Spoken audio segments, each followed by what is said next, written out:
Ja, hei igjen, og velkommen til en ny del av påstanden om Aspergers syndrom og de som bærer den. Noen kan hente direkte en påstand fra en fagperson eller fra en med Aspergers syndrom, altså voksen, eller andre personer. Og jeg har også lagt noen påstander, og jeg har også fabrikkert noen påstander bare for å behandle en slik påstand ut fra mitt syn, og det slik den som jeg forstår da, den diagnosen og de som bærer den. For det at når jeg kommer med en påstand, så sier jeg at de med Asperger, eller ja, de med Asperger, så da er det snakk om alle med Asperger. Og det er jo ikke alltid slik. Det kan være noen som blir berørt av dette. Noe kan virke helt på jordet, noe kan virke veldig mye rett i, og så videre. Ja, da skal vi se på en ny påstand i denne delen. Og den påstanden er sånn: hjernen til AS-personer er litt lik hjernen til psykopater. Ja, men nå må vi skille mellom hvordan hjernen er, og hvordan vi handler og beveger oss, og hvordan vi oppfører oss. Det er jo to forskjellige ting. Man kan skanne hjernen i dag for disse her psykopatene, for det er jo forsket på de, særlig kriminelle da. De har her i pannelaben et feltområde der som ikke er aktivt. Altså, det har med følelsene å gjøre. Og det kan de se på under skanning.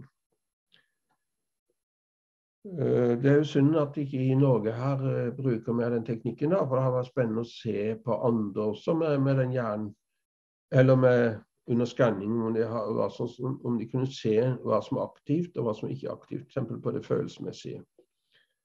Så man vet ikke hva man kan se hos de med Asperger da, men jeg har hørt det har vært noen sånn skanning blant de med autisme og autismespekterforstyrrelse for mange år tilbake, og de har sett noe der. Men den stund siden jeg har hørt om det, så jeg vet ikke egentlig hva de så. I hvert fall kan det være en fordel hvis man kan slippe lange utredelser, også hvis man kan se noe felles.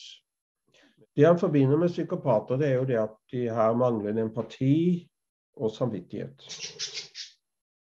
Men det er jo klart de har noe mer som mangler. Det må jo være noe som er svært svekket hos de, og som gjør at de kan begå, for eksempel når de begår alvorlige handlinger, kriminelle handlinger. Da er det jo som moralen som kommer inn i bildet.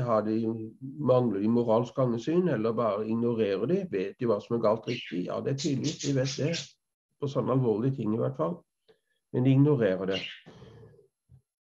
Men de som har en såkalt psykopatisk hjerne, da, for å bruke det uttrykket der, for vi kan ikke dømme ut folk ut fra hjernen. Det har vi. Man må dømme mennesker ut fra handling å gjøre. Og det er jo det man får straff for, ikke for hva slags hjerne man har. Så de som har en såkalt psykopatisk hjerne, altså, det er forskjellige også. Noen begår ikke alvorlige handlinger, selv om de har tendenser, de kan ha trang til å gjøre ting, men det har mye med oppvekst, og det har mye med hva slags liv de har fått i ungdommen, og hvordan de er blitt behandlet også. Så lenge menneskene har fri vilje, og som jeg mener at vi har da, så er vi tenkende mennesker og kan bestemme oss for hva vi gjør. Altså livet er viljestyrt, og vi bestemmer stort sett hvordan vi vil bruke livet til. Psykopat ignorerer ofte konsekvensen av de gale ting de gjør, og de bryr seg ikke. Kanskje de mangler da med selvrespekt. De har en svakhet i seg som tenker at jeg har ikke noe å tape. Og for å kanskje heve seg litt opp, så må de trykke ned andre. Det er sånn vanlig, for å si det grove trekk. Det er å holde andre der. En slags makt for å heve oss opp selv. Er det jo spørsmål, er det noen likheter da med, hva er det som er likheter da med en med Aspergers syndrom og en psykopat? Det er i hvert fall en ting som vi kan bli berørt av det det med empatiforstyrrelsen. Altså, ikke sånn type empati, eller på den måten at man ikke bryr seg om andre. Men den evnen empati til å kunne sette seg inn i andres intensjoner, forstå den smerte andre har, og sånne ting. Og det et problem for mange. Det har jeg erfart. Voksne mennesker, en mann som ringte meg en gang, han har vært gift i mange år, han har et stort problem, han klarer ikke å forstå kona og sette seg inn i hennes følelser og ting som har med henne, hva hun sliter med.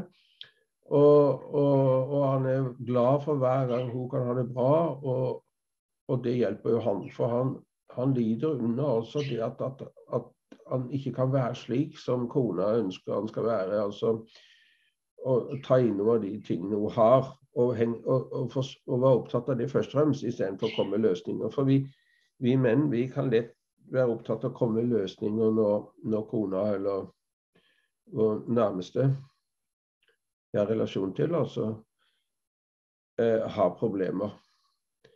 Og så skal man finne løsninger i stedet for å vise at man bryr seg om de følelsene den andre har. På den måten så blir det lettere når man først og fremst bryr seg om hva hun føler og har det, og at man viser at man forstår det, og bryr seg, opptatt av det, i stedet for å finne løsninger. Og da kan de med Aspergers syndrom lett tenke løsninger, i stedet for, siden at de kan klare å sette seg inn i alle ordentlig hvordan de har det. Altså en begrensning, det en forstyrrelse der, i empatien. Altså da snakker vi om evnen empati, ikke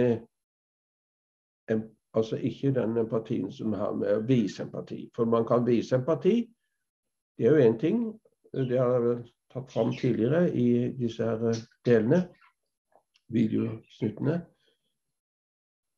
Man kan vise empati med å prøve å forsøke å lytte og hjelpe gjøre handlinger som kan være trøstende eller oppbyggende, eller komme med tanker som viser at man til stede, eller ja. Altså vise empati, det det viktigste. Man må lære seg å gjøre det når man ikke klarer å sette seg inn i den andres intensjoner og smerter og slik den andre har det. Så man kan ikke sammenligne de med en psykopat. Man kaller det psykopat fordi den gjør gale ting, men jeg liker ikke betegnelsen da, fordi at hvis man prøver, også en psykopat som ikke gjør noe galt, selv om man må slite med mye. Ja, så jeg synes det ble galt uansett å stemple noe fra hjernen da. Det handlinger som teller, og det gjelder jo både i Aspergers syndrom og de som en psykopatisk hjerne da. Og så skal vi gå over til en annen påstand her. Den sånn. AS-personer viser tydelig ved sin adferd at de er AS. Den påstanden, den har jeg fabrikert, fordi jeg mener jo at det ikke er alle personer med AS en ser tydelig at de har AS. Det kommer ikke like tydelig fram at de har Aspergers syndrom på måten de er på. Denne diagnosen er jo relativt ny da. Også så for voksne den jo enda nyere, for å si det sånn. Men siden de begynte å diagnosere barn på 90-tallet, eller midten av 90-tallet, så var det jo mest barn de fokuserte på. Og det skal jeg ikke komme inn på så mye, men etter hvert da så kom jo også mange voksne fram. De hadde jo forandret seg litt, selvfølgelig. Det gjør man jo. Det gjør jo alle, fra barn til ungdom og voksne. Men jeg snakket med en nevropsykolog da, som hadde studier på den tiden, på midten av 90-tallet, da vi begynte å diagnosere barn. Og hun forklarte hun kom borti 2 voksne som fikk diagnosen da, og fortalte at de hadde en rar oppførsel. Og jeg spurte henne da om de fikk diagnosen på grunn av den oppførselen da, og da sa hun ja, det gjorde de. Men i dag så vet hun at man kan ikke gi en diagnose bare på en oppførsel. Vi har en bedre forståelse av den diagnosen nå.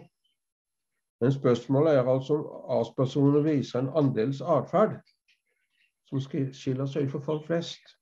Det kan ikke jeg se at de gjør, unntatt i nære relasjoner da, eller hvordan de føler eller reagerer, eller hvordan de fungerer. Det er der det mest kommer til uttrykk, også selvfølgelig sosialt da, men der er det veldig forskjell på de.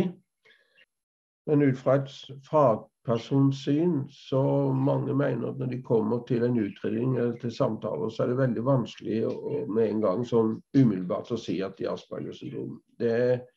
De må ha lange samtaler først, og noen kan teste og ja, alt mulig sånne ting for at de kan begynne å se ting eller forstå at de kan ha den diagnosen. Så det kan ta lang tid med en utredning på voksne da, fordi de ikke har en adferd som er sånn synlig fysisk. Man ser kanskje problemer som ikke har med diagnosen. Man kan se andre tilleggsdiagnoser som kan komme enda mer tydelig fram, og det kan jo gjøre det vanskelig å utrede. Men i dag er de blitt flinkere til å kunne skille personligheten, diagnosene og andre diagnoser og Aspergers syndrom. Et annet problem er jo det at når noen med de med Aspergers syndrom fremstår som såkalt normale, altså det er jo normale, men altså så glemmer fort omgivelsen at de kan ha en liten begrensning. Noen kan føle det veldig tydelig, mens andre føler det bare når de er i spesielle situasjoner eller nære relasjoner der man skal forholde seg mye til det indre hos de andre mennesker, altså det som har med hvordan folk har det følelsesmessig. I et sånn nettverkssamfunn som vi er i dag, kan flere av de med Aspergers syndrom fremstå som hypersosiale. Det er noen som også kan virke hypersosiale blant andre, men det har jo ikke noe med å sette seg inn i andres ting å gjøre. Det har noe med å være opptatt av det man holder på med, eller rett og slett være interessert i andre mennesker. Det går også an på den måten som gjør at man har noe interesse rundt mennesker. For eksempel, man liker å glede andre, man liker å skape noe som andre kan synes er fint. Eller, ja, det er alltid noe som er knyttet til andre mennesker, det man gjør. Man trenger ikke bare sitte på et rom og så holde på å være med en ting som ikke man skal dele eller vise for andre mennesker.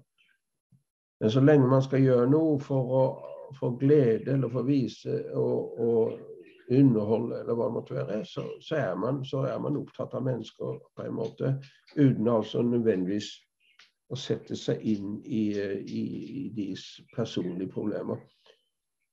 For det har noe med, og da er man opptatt av hvordan man ser mer på hvordan folk reagerer, hvordan de liker det.